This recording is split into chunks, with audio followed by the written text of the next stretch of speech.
ஆன்மீக சந்திப்பில் நாம் இன்றைக்கி இந்த வீடியோவில் கடக லக்னத்தை சார்ந்தவங்க எந்த நாட்கள், அதாவது எந்த கிழமையிலையும் எந்த ஓரையிலையும் ரொம்ப கவனமாக இருக்கணும். குறிப்பாக வாகனம் ஓட்டும்போது ரொம்ப கவனமாக இருக்கணுன்றதை பற்றி நம்ம இந்த வீடியோவில் பார்க்க போகிறோம். ஏற்கனவே மேஷம் முதல் மிதுன லக்னம் வரை உள்ள அனைவருக்கும் எந்த நாட்கள், அதாவது எந்த கிழமை அல்லது எந்த ஓரையில் ரொம்ப கவனமாக இருக்கணுன்றதை பற்றி நம்ம ஏற்கனவே இந்த வீடியோவில் பார்த்துருக்கோம். அதோடைய பிளேலிஸ்ட் லிங்க் நம்ம டிஸ்கிரிப்ஷனில் கொடுத்துருக்கோம். அதை பார்த்து தெரிஞ்சுக்கோங்க, உங்கள் ஃப்ரெண்ட்ஸ்க்கு ஷேர் பண்ணிக்கோங்க.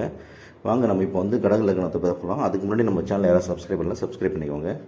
சரி, கடக லக்னத்துக்காரவங்க யார் எந்த எந்த கிழமையில் நம்ம ரொம்ப கவனமாக இருக்கணும் அப்படின்னா, கடக லக்னக்காரங்க வியாழக்கிழமை, சரிங்களா, ஒரே நாள் தான், வியாழக்கிழமை மட்டும்தான். சில மிதனத்துக்கெலாம் வேறு 2 நாள் சொன்னோம், ரிஷபத்துக்கு 2 நாள் சொன்னோம்ல.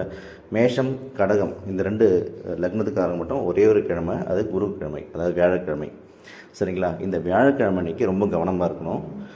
அதே போல் மீதி நாட்களில் குரு ஓரை எது அப்படின்னு தெரிஞ்சுக்கணுன்னா, அது நம்ம பார்த்திங்கன்னா நீங்கள் எந்த பஞ்சாங்கத்துலேயும் பார்த்துக்கலாம், இல்லைனா நிறைய ஆப் இருக்குது, அதுலேயும் பார்த்து குரு ஓரை இருக்கும், கேலண்டரில் பார்த்து தெரிஞ்சுக்கலாம், சரிங்களா. அதுவும் இல்லாமல் நான் ஆல்ரெடி பிளேலிஸ்ட்டில் ஒரு வீடியோவில் நான் என்ன பண்ணுறீங்கன்னா, எதெல்லாம் ஓரை இப்படி ஞாபகம் வச்சுக்கலாம். ஒரு நாள் நீங்கள் காலைல உதயமாச்சுன்னா அதில் எந்த ஒரு மணி நேரமாக வரும், எந்த ஓரை எந்த மணி நேரத்தில் வரும் அப்படின்றது ஈஸியாக தெரிஞ்சுக்கிறது, உங்களுக்கு மெமரைஸ் பண்ணுறதுக்கு ஈஸியாக ஒரு ஐடியா டிப்ஸ் கொடுத்துருப்பேன். அதை பார்த்து நீங்கள் தெரிஞ்சுக்கோங்க. சரி, ஓரை நீங்கள் அதை பார்த்துக்கணும், நீங்கள் தெரிஞ்சுக்கலாம், சரிங்களா. இப்போது நம்ம எந்த ஓரையில் கடக லக்னக்காரங்க ரொம்ப உஷாராக இருக்கணும் அப்படின்னு பார்த்தீங்கன்னா, குரு ஓரை சுப ஓரை தான். மீதி எல்லா விஷயத்தையும் பரவாயில்ல, பட் கடக லக்னத்துக்காரங்களுக்கு வண்டி வாகனம் ஓட்டும் போது மட்டும் இந்த ஓரையை தவிர்க்கணும். இது நீங்கள் நல்லா யோசிச்சுக்கோங்க. நான் சொல்கிறேன்னு இது சும்மா ஜஸ்ட் லைக் சொல்லலை, இது நீங்கள் எழுதி வச்சுக்கோங்க.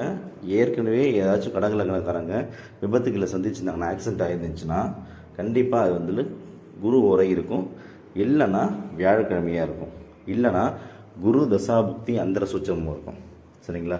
நீங்கள் இதில் ஏதாச்சும் ஒன்று இருக்கான்னு நீங்கள் செக் பண்ணி பாருங்கள், சரிங்களா. யாருக்காச்சும் உங்கள் ஃப்ரெண்ட்ஸு கடக லக்னம் யாராவது இருப்பாங்களே, யார்கிட்டையும் விசாரிச்சு பாருங்கள், தெரியும், சரிங்களா.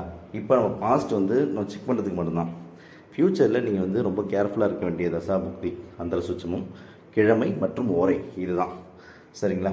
குரு தசாபுக்தி அந்தர சூட்சமும் எந்த நாள் வருது அதையும் பார்த்துக்கோங்க, அந்த டைம் பீரியட் பார்த்துக்கோங்க. வியாழக்கிழமை வண்டியாக ஓட்டாமல் இருக்க முடியாது, வண்டி ஓட்டும்போது கவனமாக போங்க, ஸ்லோவாக ஓட்டுங்க, ஹெல்மெட் போட்டு போங்க, சரிங்களா. அதே போல் குரு ஓரை இந்த டைம் மட்டும் நீங்கள் தவிர்த்தீங்கன்னா உங்களுக்கு விபத்துன்றது ஒன்று நடக்கவே நடக்காது, சரிங்களா. ஓகே ஃப்ரெண்ட்ஸ், இந்த வீடியோவை ஷேர் பண்ணுங்கள் உங்கள் ஃப்ரெண்ட்ஸ் கடக லக்னம் சார்ந்தவங்களுக்கு. நம்ம சேனலை சப்ஸ்கிரைப் பண்ணுங்கள். நன்றி, வணக்கம்.